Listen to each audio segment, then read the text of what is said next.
मरकजी वजीर मुख्तार अब्बास नकवी का कहना है कि हुकूमत ने किसानों की बात 100% मान ली है। उन्होंने दरियाफ्त किया कि बात मानने के बाद ये तहरीक क्यों। मुख्तार अब्बास नकवी का कहना है कि कुछ मुफाद परस्तों ने किसानों के एहतजाज को हाईजैक कर लिया है। हमारे साथी पवन गौड़ ने मुख्तार अब्बास नकवी से खास बातचीत की। केंद्रीय मंत्री मुख्तार अब्बास नकवी सर, जिस तरह से लगातार किसान आंदोलन चल रहा है, आज फिर से हाईवे बंद करने की बात कही गई है, तो डेडलॉक खत्म नहीं हो पा रहा है। अच्छा, आप ये बताइए, पहले आई बात एमएसपी की, उसके बाद मंडी की बात आई, फिर खेत खलिहान की बात आई। सरकार ने 100%, चाहे वो एमएसपी हो, चाहे मंडी हो, चाहे खेत खलिहान हो, किसानों के वो सुरक्षित है, इसकी गारंटी दे दी। ये प्रॉब्लम ये नहीं है, प्रॉब्लम ये है कि किसानों के इंटरेस्ट को कुछ वेस्टेड इंटरेस्ट हाईजैक करने की कोशिश कर रहे हैं, और ये वो पिटे हुए पॉलिटिकल प्लेयर्स हैं जो डेमोक्रेसी को डिस्ट्रॉय करने और डिफेम करने के हिस्ट्री शीटर लोग रहे हैं। आज जो है वो सरकार ओपन माइंड से किसानों के हितों के लिए, मोदी जी की सरकार ने शुरू से लेकर आखिर तक कभी भी जो है वो जिद का रास्ता नहीं अख्तियार किया।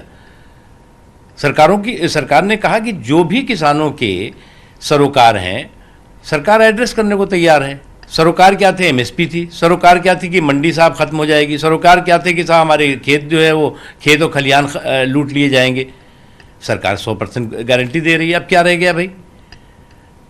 तो इसलिए जो है वो आज जो है ये पिटे हुए पॉलिटिकल प्लेयर इस एजिटेशन को जनता के लिए इरिटेशन बना रहे हैं, और जब कोई भी एजिटेशन जनता के लिए इरिटेशन बन जाए तो अपने जो उद्देश्य है उससे भटक जाता है। और आप देख रहे हैं किस किस तरह के प्लेयर्स इसमें एंट्री ले रहे हैं, किस किस तरह के लोगों की एंट्री हो रही है, क्या क्या मुद्दे हो रहे हैं। अरे क्या यहाँ पे ये जो देशद्रोही हरकतों में शामिल लोग थे उनकी रिहाई की मांग है क्या, या उसकी रिहाई के लिए ये आंदोलन हो रहा था? क्यों किसानों के कंधे पर बंदूक रख करके और अपनी इस तरह के लोगों की सुरक्षा के षड्यंत्र किए जा रहे हैं? सर, इंटेलिजेंस इनपुट आता है कि ये जो आंदोलन है इसमें खालिस्तानी और जो एक्सट्रीम जो लेफ्ट आउटफिट के जो लोग हैं उन्होंने इसको हाईजैक कर लिया है, तो ऐसे में अब आप बात आगे कैसे बढ़ पाएगी? देखिए, हमारे किसान भाइयों बहुत भोले भाले लोग हैं, हम किसानों पे कोई इस तरह का कोई आरोप नहीं लगाते, लेकिन उन्हें भी ये समझना चाहिए कि उनके आंदोलन में जो आंदोलन की उनके मांगों के झंडों के साथ शुरू हुआ, आज कौन से झंडे उनके यहाँ डोमिनेट कर रहे हैं, कौन से बैनर आज डोमिनेट कर रहे हैं? ये शुद्ध रूप से उनके आंदोलन को, उनकी मांगों को कहीं ना कहीं भटकाने और भरमाने की कोशिश है, नंबर 1। नंबर 2, जो किसान मांग लेकर बैठे थे सरकार ने उसे 100% मान लिया। अब इशू क्या रह गया? अब इशू रह गया कि साहब इन आतंकवादियों को छोड़ दो, इन अलगाववादियों को छोड़ दो, इनको जो है वो रिहा कर दो। तो इसलिए किसानों को भी ये समझना चाहिए कि उनके कंधों पर बंदूक रख कर के कौन लोग हैं जो किसानों के इंटरेस्ट को हाईजैक करने की कोशिश कर रहे हैं। सर, राहुल गांधी ने ट्वीट किया है, कह रहे हैं कि तमाम लोगों ने इस आंदोलन में आहुति दे दी, सरकार क्यों नहीं सुन रही है?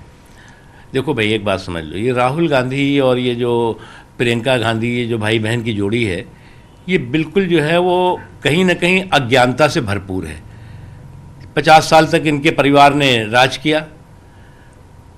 आज ये बता दें कि 6 सालों के अंदर मोदी जी ने किसानों के हित में एक के बाद एक मैं बता सकता हूँ कि बजट को बढ़ाने से लेकर के, किसानों की सम्मान निधि से लेकर के, किसानों को पेंशन देने की योजना से लेकर के, किसानों की फसल बीमा की योजना से लेकर के, किसानों के खेत खलिहान तक बिजली पहुंचाने की योजना से लेकर के, एमएसपी को बेतहाशा बढ़ाए जाने की योजना को लेकर के एक लंबी श्रृंखला है। एक काम किया था इन्होंने क्या? इनके लिए जो है वो कृषक जो है वो कभी भी, कृषि प्रधान देश जो है इनके लिए सियासत का शगुफा था। कभी भी जो है ना कृषि प्रधान देश बनाने के पक्ष में थे, ना कृषक प्रधान देश।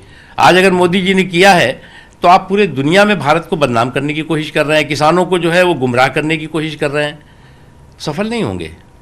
धन्यवाद हमसे बात करने के लिए। कैमरा पर्सन जगदीश सुप्रीति के साथ पवन गौड़, नबे टीम, दिल्ली।